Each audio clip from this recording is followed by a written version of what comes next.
we're using a foam roller to mimic a Smith machine with the goal of a quad dominant squat. So very similar to our cyclist squats that we do with the elevated, except what's happening here. So again, we're a knee instead of hip dominated squat pattern. So I'm gonna find my happy spot here. Foam roller is just at my tailbone. I'm basically gonna stand as close as I can that it's not gonna fall over. And it'll take a couple tries to figure that out, making sure that my feet are far enough out that I can lean into that foam roller a bit. And then all that's gonna happen as I go down, I'm leaning into that roller so I can lean back, letting those knees come forward, pushing in. So I can even go a little further out here, keep that good, and I'm leaning back into that foam roller as I slide up and down.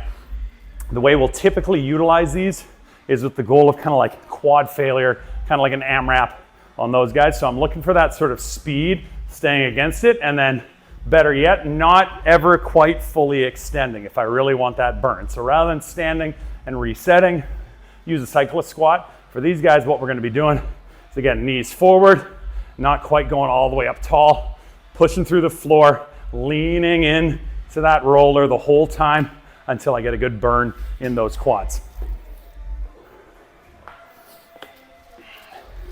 If the burn ain't coming fast enough, you can add weight to this. What I'm gonna do, setup thing there. If you're going heavier, you can put the dumbbells, something on the floor first. Same idea. So dumbbells, kettlebell, something in my hands. I'm gonna roll, I'm gonna make sure my foam roller is straight. That's better. Good, and then I can grab them from the bottom. Still not straight. There we go. And then again, using load.